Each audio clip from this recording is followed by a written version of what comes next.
Okay, जैसे कि हमने अब तक इब्रानियों की पुस्तक और उसके हम लोगों ने 8 अध्याय तक अध्ययन किया, वैसे ही अब इस समय में आज की इस शाम हम लोग इब्रानियों की पुस्तक और उसके जो है 9 अध्याय को हम लोग आज थोड़ा जानने की और समझने की कोशिश करेंगे। हालेलुया।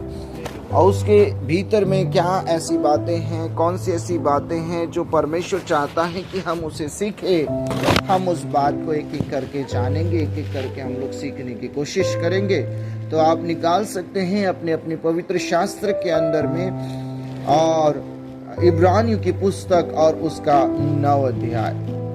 और सच में हमने बीते दिनों में बहुत सारी बातों में से इब्रानियों की पुस्तक के लिए जो जरूरी और महत्वपूर्ण हमारे लिए थी वो हमने सीखी। कल हम हमारी बहन निशा उनके घर में थे और प्रभु ने सच में वहां पर भी हमसे बात किया। वहां पर हमें 8 अध्याय के 7 वचन से लेकर तो 13 वचन तक सीखने के लिए प्रभु ने हमारी मदद की।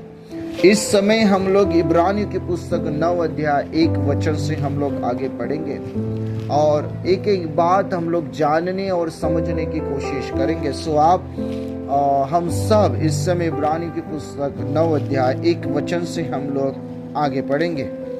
उसमें कुछ इस प्रकार से लिखा हुआ है, उस पहली वाचा में मतलब यहाँ पर वाचा के विषय में बताया जा रहा है। उस पहली वाचा में क्या शब्द लिखा है?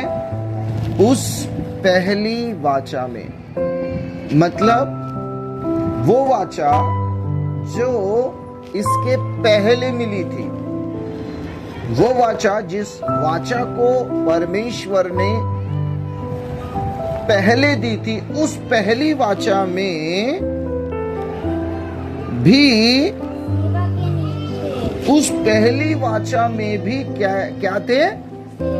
सेवा के नियम थे। किस प्रकार से सेवा करनी है, किस प्रकार से काम करना है, किस प्रकार से नियमों के अनुसार चलना है। तो पहली वाचा में क्या थे? नियम। उस वाचा में भी नियम थे। आगे, और ऐसा पवित्र स्थान था जो इस जगत का था। ऐसा एक स्थान था जिसको पवित्र स्थान कहते हैं। जो स्थान कहाँ का था? इस दुनिया, इस धरती पर का, वो इस संसार के अंदर में उस पवित्र स्थान को जो है बनाया गया था। चलते हैं हम लोग एक एक करके। जब हम लोग इसे पढ़ लेंगे तो उसके बाद हम लोग थोड़ा सा गहन और गहराई में जाने की कोशिश करेंगे। क्या लिखा है? क्योंकि एक तंबू बनाया गया, पहले तंबू में दीवट और मेज और भेंट की रोटियां थी। हाँ, और वह पवित्र स्थान कहलाता था। तंबू के विषय में बताया जा रहा है। तंबू के विषय में ऐसा बताया जा रहा है कि पवित्र स्थान के अंदर में दीवट थी, मेज थे, भेंट की रोटियां थी और वह पवित्र स्थान कहलाया जाता था। ये पहला स्थान था। आगे, दूसरा, पर्दे के पीछे वह तंबू था जो परम पवित्र स्थान कहलाता था। पवित्र स्थान और परम पवित्र स्थान। आप बोलिए, पवित्र स्थान और परम पवित्र स्थान, 2 स्थान थे उस तंबू में। जो तंबू मूसा के द्वारा बनाया गया था, उस तंबू के अंदर में 2 स्थान थे। पहला स्थान था पवित्र स्थान और दूसरा स्थान था परम पवित्र स्थान। दोनों स्थान का फर्क यहाँ पर लिखा गया है, दोनों स्थान का अंतर यहाँ पर लिखा गया है। पहले स्थान में क्या थी? दीवट थी, मेज था और भेंट की रोटियां थी। ये पहले स्थान में थी। बड़े ध्यान से आप इसे कल्पना करके अपने अंदर में आप उसको अपने अंदर में आप रखो, अपनी कल्पना में आप उसे बनाओ। जब एक व्यक्ति याजक जब उस तंबू के अंदर प्रवेश करता था, तो तंबू के अंदर में जब वो प्रवेश करता था तो वहां पर एक स्थान था, जहां जो स्थान पवित्र स्थान कहलाया जाता था। और उस पवित्र स्थान के अंदर में क्या थी? दीवट थी, क्या थे? मेज था, क्या था? भेंट की रोटियां थी। मतलब उस स्थान के विषय में बताया गया है कि उस स्थान के अंदर में क्या क्या पाया जाता था। पहला स्थान पवित्र स्थान, दूसरा स्थान परम पवित्र स्थान। और जो परम पवित्र स्थान जो था, बड़े ध्यान से सुनना, उस स्थान के विषय में भी यहाँ पर लिखा है। पवित्र स्थान और परम पवित्र स्थान के बीच में एक पर्दा था, जो ऊपर से लेकर तो नीचे तक पर्दा था।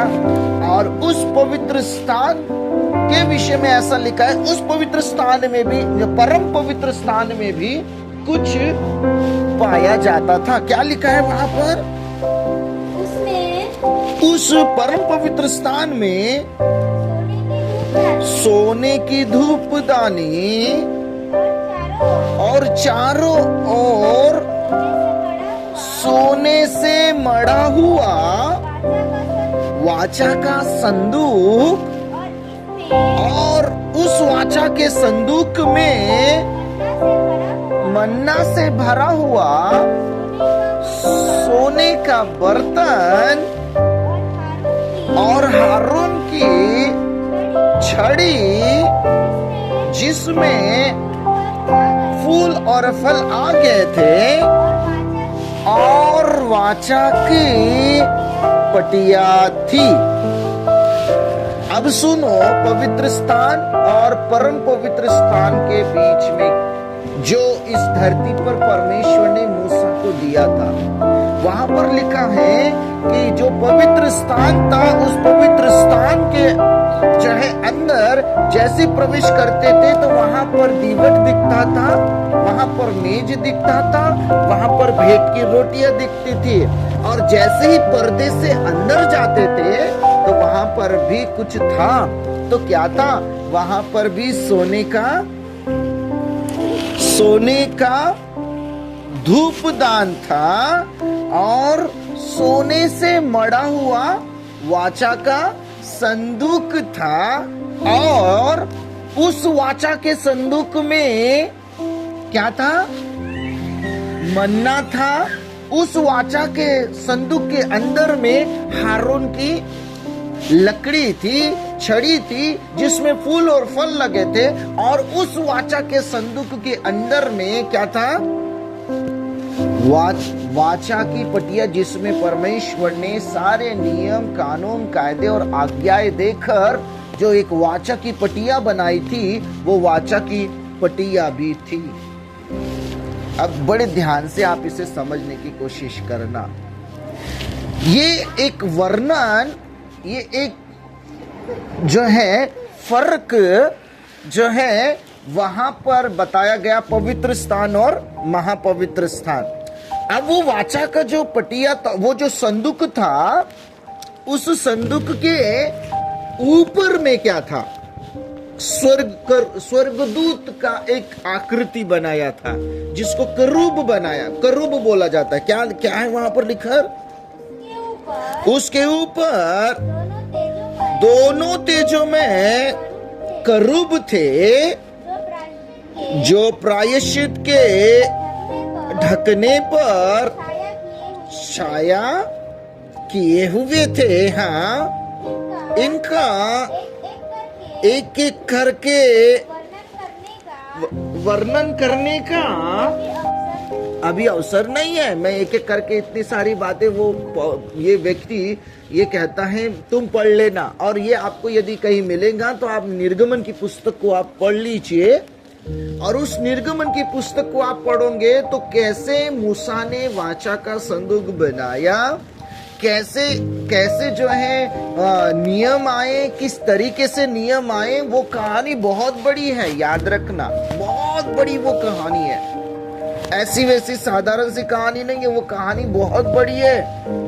हम लोग यहाँ पर जैसे 1 से लेकर तो हम लोगों ने 5 वचन तक पढ़ लिया और ऐसा लगता है कि पूरी कहानी है। कहानी पूरी नहीं है, बहुत बहुत बहुत ही जबरदस्त, ऐसा हम लोग कहेंगे बहुत ही अद्भुत ये बीता हुआ वो पल था जो मूसा के द्वारा बीता हुआ था, जो मूसा के द्वारा बीता हुआ था। बड़े ध्यान से सुनना इस पल को, इस पल की एक एक बात। कभी आप घर में बैठिए और उस बात को आप जो निर्गमन की पुस्तक है उस बात को निकालिए और निर्गमन की पुस्तक को एक एक पढ़िए, तब आपको समझ में आएगा कि ये वाचा की ये जो है मंदिर, ये तंबू कैसे बनाया गया, पवित्र स्थान कैसे था, महापवित्र स्थान कैसे था। हम लोग यहाँ पर सीधा सीधा पढ़ लिए कि वो बनाया गया, पर बहुत कुछ इसके पीछे की घटित कहानी है। चलिए, अब हमारा वो उद्देश्य नहीं है, परंतु इसके आगे भी कुछ ये वचन का लिखने वाला बोलना चाहता है। अब वो क्या कहता है, ये अब मैं इतना वर्णन नहीं करता, एक एक करके इसको नहीं समझाता। अब मैं कुछ खास बात तुमको बताना चाहता हूँ। चलिए पढ़ेंगे हम लोग। ये सारी वस्तुएं इस रीति से तैयार हो चुकी उस पहले तंबू में याजक हर समय प्रवेश करके सेवा के कार्य। अब वो ये कहना चाहता है कि बड़े ध्यान से आप थोड़ा सा समय और थोड़ा सा दिमाग आप और थोड़ा सा आप इसको मतलब थोड़ा सा समय आप इसमें दीजिए। याजकों को हर समय पवित्र स्थान में काम करने के लिए चुना गया, और ये याजक कहाँ काम करते थे? पवित्र स्थान में काम करते थे, और वो हर समय जाते थे, हर समय दीवट लगाते थे, मेज बिछाते, मेज तैयार करते थे, और भेंट की रोटी हर समय पवित्र स्थान में लेकर जाते थे। परंतु वो कभी भी पवित्र स्थान में घुसने की हिम्मत नहीं करते थे, क्योंकि पवित्र स्थान तक चल जाता था।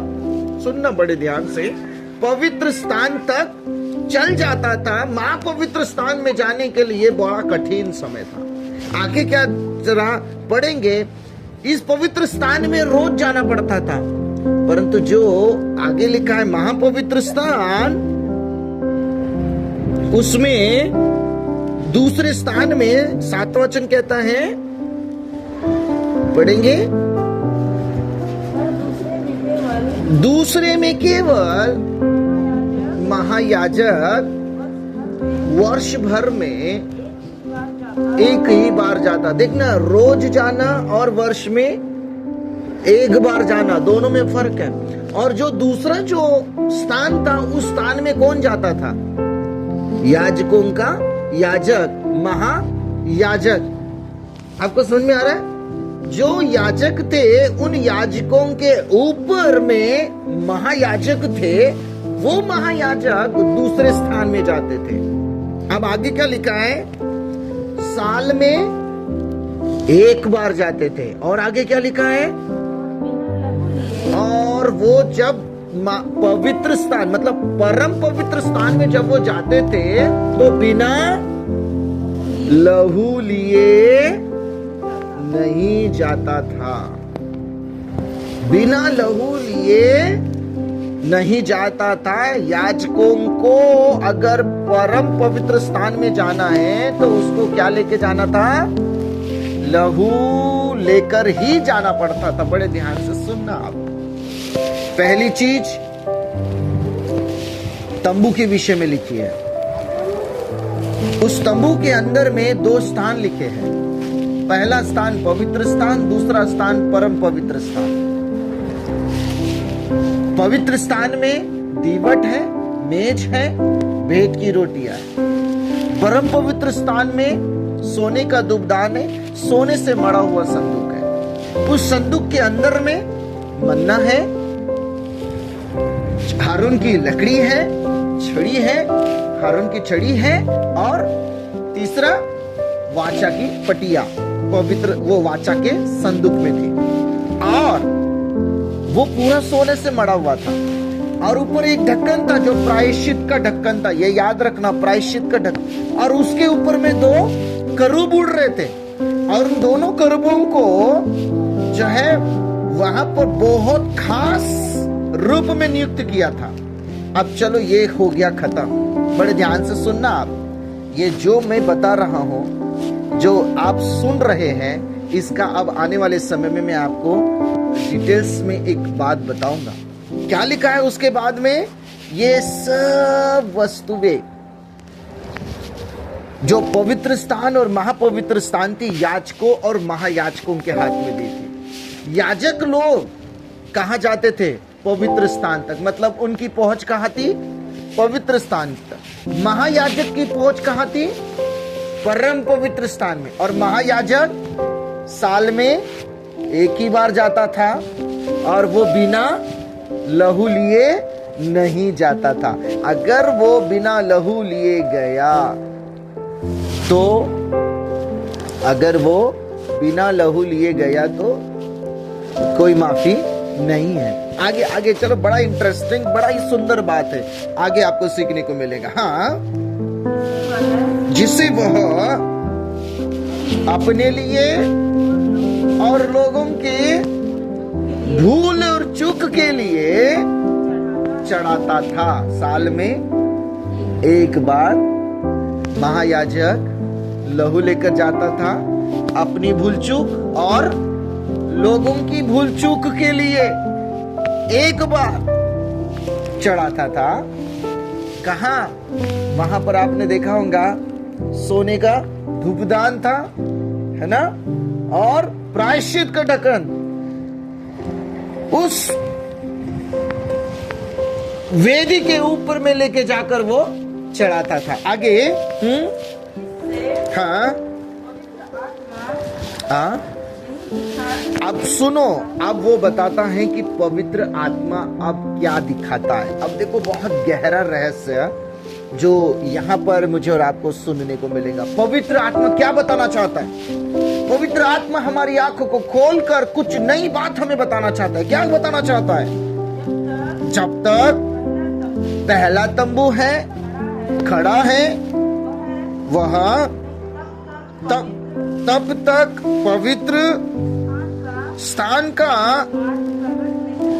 तब तक पवित्र स्थान का प्रकट नहीं हुआ। हाँ, यह तंबू हाँ वर्तमान समय के लिए एक दृष्टांत है, जिसमें ऐसी भेंट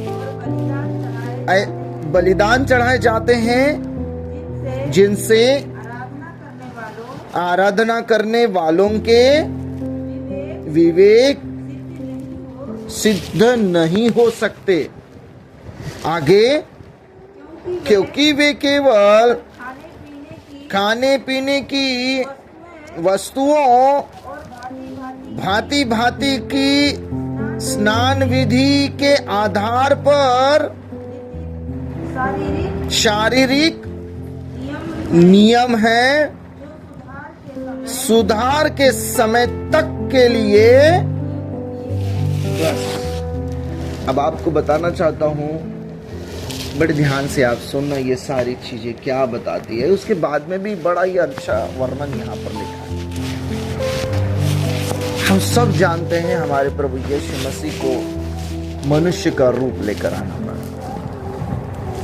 हम सब जानते हैं प्रभु यीशु मसीह को मनुष्य का रूप लेकर आना पड़ा। मनुष्य का रूप लेकर आने के पीछे का कारण क्या है? बहुत सारे कारणों में एक कारण यहां पर लिखा गया है। कारण था, जैसा तंबू यहां बनाया गया मूसा के द्वारा, जिसमें पवित्र और परम पवित्र स्थान पाया जाता है। प्रभु यीशु मसीह बताते हैं कि स्वर्ग में सेम ऐसा ही तंबू स्वर्ग में है, स्वर्ग में है।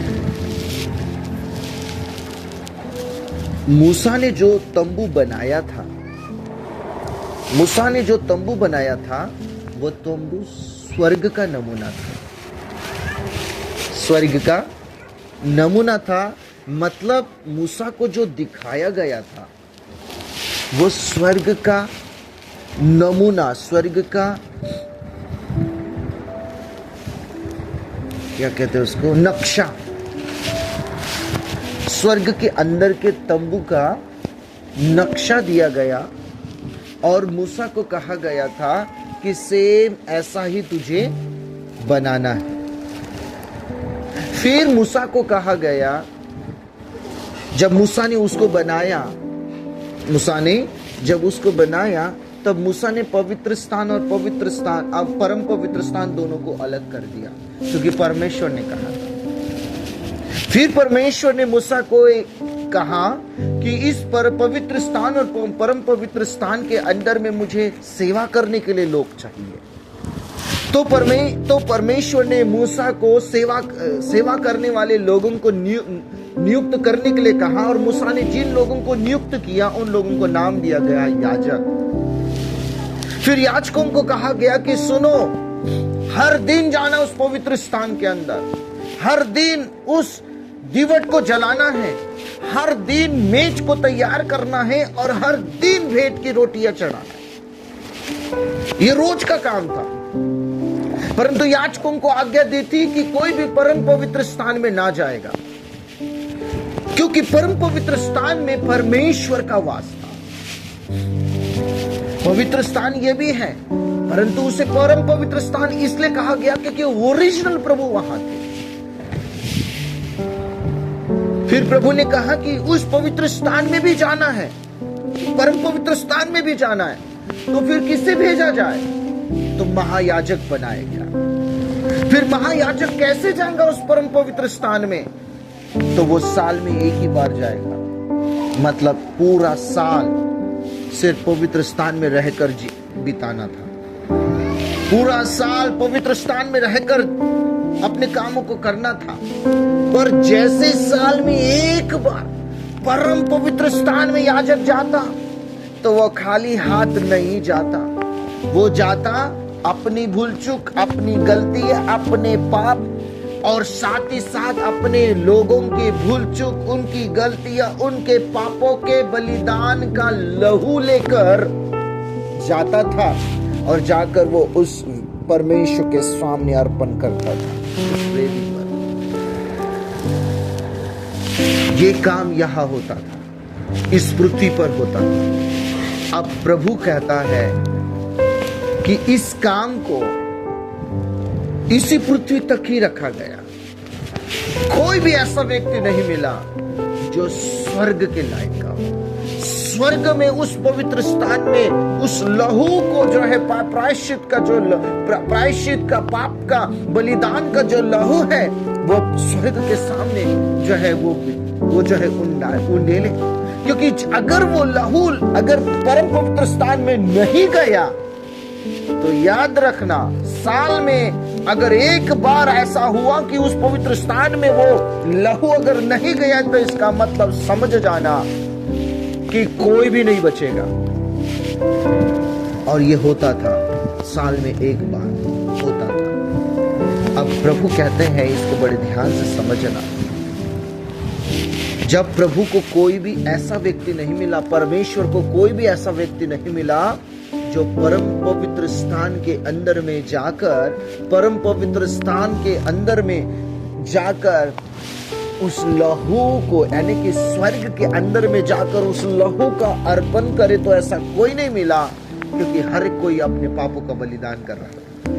तब बाइबल में लिखा है परमेश्वर मनुष्य के रूप में यीशु के नाम को लेकर आए, और प्रभु यीशु मसीह के नाम को लेकर आने के बाद उन्होंने याजकीय सेवा और महायाजकीय सेवा दोनों ली।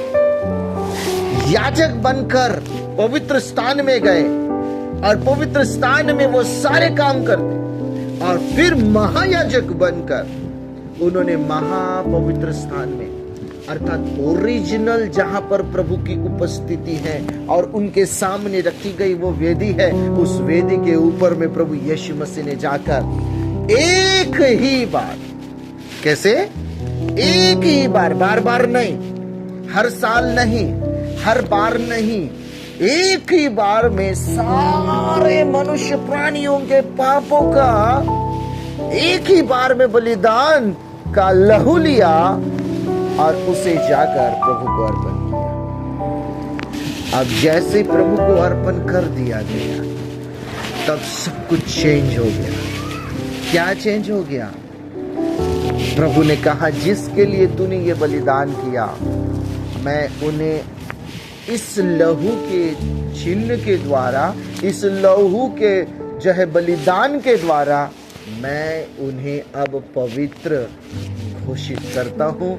इस लहू के द्वारा मैं उन्हें धर्मी घोषित करता हूँ। इस लहू के द्वारा मैं उन्हें सिद्ध घोषित करता हूँ। इस लहू के द्वारा मैं उन्हें अपना खरीदा हुआ घोषित करता हूँ। इस लहू के द्वारा मैं उन्हें अपनी संतान बना लेता हूँ। इस लहू के द्वारा मैं उनका पिता परमेश्वर बन जाता हूँ। Hallelujah, hallelujah. पवित्र स्थान और महापवित्र परम पवित्र स्थान में जाने की हिम्मत किसी में नहीं थी। और एक ही बार प्रभु ने जाने के बाद क्या किया पता है? प्रभु ने अपने बलिदान के द्वारा परमेश्वर के मन को जीत लिया, और परमेश्वर का मन जैसे ही जीत लिया तो वो जो पर्दा था ना, जो पवित्र स्थान और महापवित्र स्थान के दोनों भागों को अलग अलग करता था, वो पर्दा ही हट गया। वो पर्दा हट गया और परमेश्वर ने कहा अब कोई पवित्र स्थान नहीं और कोई परम पवित्र स्थान नहीं। अब साल में एक बार नहीं, अब तुम हर दिन, हर वक्त, जब तुमको ऐसा लगता है कि मैंने अब पवित्र स्थान में जाना चाहिए, परम पवित्र स्थान में जाना चाहिए, तो अब प्रभु ने याजकों का सारा काम अब उसने अपने लोगों को, उन लोगों को जिनके लिए उसने लहू बहाया, उन लोगों को दिया। अब वो कहता है कि तुम सीधा पवित्र स्थान में अर्थात परमेश्वर के पास तुम पहुंच सकते। हालेलुया। मेरे प्रियो, प्रभु यीशु मसीह अगर नहीं आते तो याजकों की सेवा नहीं, याजकों का सेवा अभी भी चल रही होती, महायाजक की सेवा अभी भी चल रही होती, और आज भी साल में एक बार कहते कि बाबा ये मेरे पापों का, मेरी भूल चूक का, ये मेरी गलतियों का, ये मेरे अधर्मों का जो है बलिदान है, उसे चढ़ाते। और फिर वो बलिदान चढ़ाने के बाद में वो एक साल तक जो मन में आया वो करता, जैसा मन में आया वैसा करता, और साल में एक बार फिर वो कहता कि अब प्रभु, अब जो है महायाजक, अब फिर से हमारे लिए बलिदान चढ़ा। फिर से वो बलिदान चढ़ाता, खुद के लिए भी और दूसरों के लिए। फिर साल भर गुनाह करते, फिर साल के एक बार में अंत में फिर प्रभु यीशु मसीह ने कहा अब याद रखना, अब कोई साल में एक बार वाला किस्सा नहीं बचा। अब साल में एक बार वाला किस्सा नहीं बचा। अब तुम्हें परमेश्वर सीधा देखता है, क्योंकि बीच का जो पर्दा है वो हट गया है। अब तुम सीधा परमेश्वर के नजर में हो। अब हम सीधा परमेश्वर के नजर में हैं, हम सीधा उसकी आंखों में हैं। अब ऐसा नहीं है कि वो तो कब आएगा, कब देखेगा, कब होगा, साल में एक बार चढ़ा लेंगे ना, साल में एक बार बलिदान कर लेंगे ना, साल में एक बार। अब वो सारा किस्सा ही बंद हो गया। अब प्रभु कहता है याद रखना, अब मैं तुम्हें सीधा देख रहा हूं, और तुम मुझे सीधा देख रहे हो। इसका मतलब अब न्याय जो होगा या फिर परमेश्वर का कार्य सीधा सीधा मेरे जीवन में और आपके जीवन में असर करेगा। Hallelujah, hallelujah. इसलिए याद रखना, परमेश्वर की जो नजर है अब हमारे ऊपर में सीधी है। कैसी है? सीधी है। अब हमें वो ऐसा नहीं देख रहा कि बीच में तो पर्दा है ना, तो अब कुछ नहीं होता। नहीं नहीं नहीं, अब वो हमें सीधा देखता है। याद रखना, जो मनुष्य आज बहुत गलत फहमी में जीवन को जी रहा है। कैसे जीवन को जी रहा है? देख लेंगे ना, कर लेंगे ना, बाद में ना, ये वाला जो सिस्टम है ना, इस सिस्टम में जो इंसान आज जी रहा है वो बहुत बड़ी गलत फहमी में जी रहा है। क्योंकि अगर आप देखोगे तो इसमें क्या लिखा हुआ है, इसी अध्याय के अंदर में, मैं आपको सीधा उस वचन की तरफ लेकर जाता हूं जहां पर इस प्रकार से लिखा है, 27वां वचन।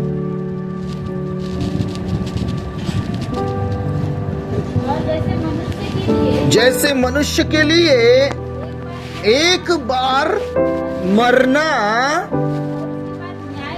और उसके बाद में, याद रखना मेरे प्रियो, परमेश्वर के आप सीधा और मैं सीधा नजर में हैं। परमेश्वर के पास में जैसा मेरा पहुंचने का रास्ता सीधा है, तो वैसे परमेश्वर का मेरे पास पहुंचने का रास्ता सीधा सीधा है।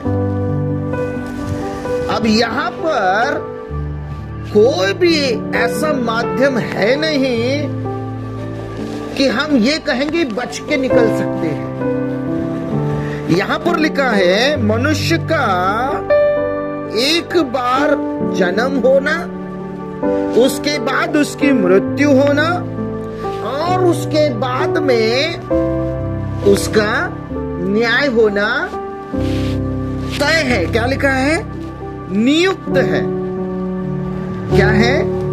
नियुक्त। याद रखना, गलत फहमी में मत रहना कि मेरा कोई दूसरा जन्म हो जाएगा, दूसरे जन्म में मैं जो है ना अच्छा व्यक्ति बनकर, धार्मिक व्यक्ति बनकर और भला व्यक्ति बनकर, प्रार्थना करने वाला व्यक्ति बनकर, और जो है रोज हर समय चर्च में, हर दिन चर्च में जाने वाला व्यक्ति बनकर, हर रविवार की आराधना को अटेंड करने वाला व्यक्ति बनकर मैं अगले जन्म में मैं जी लूंगा, अगले जन्म में मैं कर लूंगा ना, अभी मैं कर लेता हूँ ना अपनी मनमानी, अभी तो मैं चल जाता हूँ ना, अभी तो मैं कर लूंगा ना, अभी तो चल जाएगा ना। मैं आपको कहना चाहता हूँ, धोखे में मत रहिए। प्रभु ने कहा जन्म एक ही बार होगा, उसके बाद उसको मरना ही होगा, और उसके बाद हरेक उस मरे हुए व्यक्ति का न्याय होगा ही होगा। ये भी याद रखना।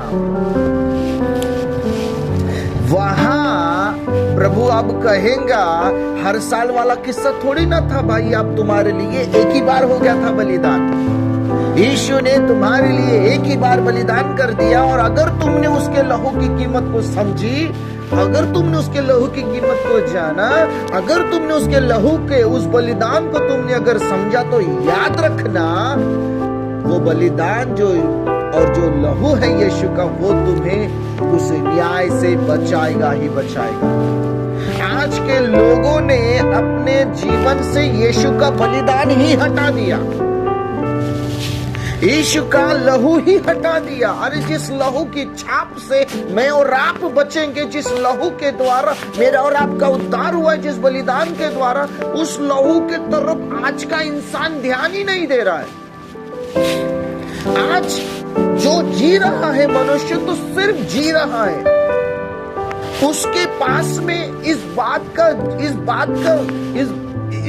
का ख्याल नहीं, उसको इस बात का विचार नहीं उसके अंदर में आ रहा कि मैं इसके बाद में क्या करूंगा, क्या मैं परमेश्वर के पास जाऊंगा, या फिर मैं जो है परमेश्वर से अलग दूसरे स्थान में जो नरक बनाया गया उस स्थान में जाऊंगा। याद रखना मेरे प्रियो, मेरे लिए और आपके लिए जन्म एक बार का है, उसके बाद मृत्यु तय है, उसके बाद न्याय नियुक्त कर दिया गया है। एक बार के यीशु के बलिदान को अगर आपने समझ लिया, आज हम अपनी मर्जी से जी रहे, जा रहे हैं नहीं जा रहे हैं, कर रहे हैं नहीं कर रहे हैं, वचन की तरफ आराधना कर रहे हैं नहीं कर रहे हैं, परमेश्वर के साथ अपने रिश्ते को बना रहे नहीं बना रहे हैं, अपनी दुनिया में गुम है, अपने कामों में गुम है, अपने आप को व्यस्त करके जीवन को जी रहे, अपने मर्जी से जीवन जी रहे, जहाँ नहीं जाना चाहिए वहां जा रहे, जो नहीं करना चाहिए वो कर रहे, जो नहीं बोलना चाहिए वो बोल रहे हैं। मतलब जैसा मन में आया वैसा जीवन यदि मनुष्य जी रहा है तो याद रखना, उस व्यक्ति को ये समझ में आ गया, ये उस व्यक्ति का ध्यान इस तरफ नहीं है कि कहीं मेरे लिए यीशु ने बलिदान किया। न्याय अब दूसरा महायाजक नहीं आने वाला है, एक ही बार यीशु ने अपने बलिदान को कर दिया। इसलिए ये व्यक्ति क्या कहता है, अगर वो जो तंबू है उसमें हर बार पापों की क्षमा थी, हर बार पापों की क्षमा थी, साल में एक बार तो भी करना ही करना था, इस बार वैसा नहीं। यीशु के बलिदान को देखना है, यीशु के लहू को देखना है, यीशु का लहू देखकर उसके लहू से अपने आप को धोना है, परमेश्वर के योग्य बनाना है और उसके राज्य में प्रवेश करना है। उस न्याय से बचने के लिए सिर्फ यीशु का लहू है। अगर यीशु का लहू मेरे जीवन में और आपके जीवन में उसका छिड़काव नहीं है, यीशु का लहू अगर मेरे जीवन में और आपके जीवन में जो है लगाया नहीं गया, यीशु का लहू यदि मेरे और आपके जीवन को पवित्र करके चाहे धो नहीं रहा है, तो याद रखना न्याय तय है। न्याय से बचना, न्याय से सिर्फ एक ही बात बचा सकती है, वो है यीशु का, प्रभु यीशु का लहू, प्रभु यीशु का, प्रभु यीशु का लहू।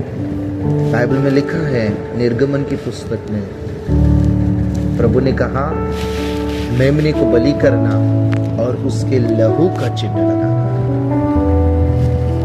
जिस घर में उसके लहू का चिन्ह होगा, उस घर के अंदर में मेरा दूत प्रवेश नहीं करेगा। किस घर में करेगा? जिस घर में ये चिन्ह नहीं होगा, उस घर में मेरा दूत प्रवेश करेगा। क्या करेगा वो प्रवेश करके? उस घर के बड़े बेटे को वो खत्म कर देगा। आप देखना बाइबल में पढ़कर, निर्गमन की पुस्तक में जब प्रभु का दूत चला तो एक तरफ इजराइलियों के घर थे, दूसरी तरफ मिस्रियों के घर थे। जिनके घरों में, चाहे वो इजराइलियों ने अगर नहीं माना होगा, जिनके घरों में यीशु का लहू नहीं था, जिनके घरों में मेमने का लहू नहीं था, उस घर के भीतर में परमेश्वर का दूत गया और वहां के पहलोटे बेटों को मार दिया। बाइबल में पढ़ना है, भयंकर हाहाकार उस मिस्र के अंदर में हुआ। सिर्फ रोना, सिर्फ विलाप हुआ। एक रात में कई सारे घरों के अंदर में बड़े बेटे मारे गए, यहां तक कि राजा का बड़ा बेटा भी मारा। पर जिनके घरों में वो चिन्ह था, लहू लगाया गया था, वो बच गए, वही बच गए। याद रखना, अगर न्याय से बचना चाहते हो तो सिर्फ लहू ही बचा सकता है, सिर्फ लहू ही बचा सकता है। यदि मैं और आप उस लहू की कीमत को जानेंगे, उस लहू को समझेंगे, उस बलिदान को समझेंगे जो यीशु ने महायाजक बनकर, यीशु ने आप खुद एक मेमना बनकर जो मेरे लिए और आपके लिए किया है, यदि आज उसके कीमत को जानेंगे, उसको देख कर चलेंगे, तो याद रखना, उसके लहू के चिन्ह को लगाकर यदि चलेंगे तो याद रखना, प्रभु का दूत आएगा और कहेगा, ये लहू से धुले हुए लोग हैं, इनके ऊपर में हाथ लगाने का अधिकार मेरा नहीं है। और हम प्रभु के उस स्वर्ग राज्य में प्रवेश करेंगे। प्रभु आप सबों को आशीषित करे और आपकी आंखों को खोले और आपके मन के पर्दों को प्रभु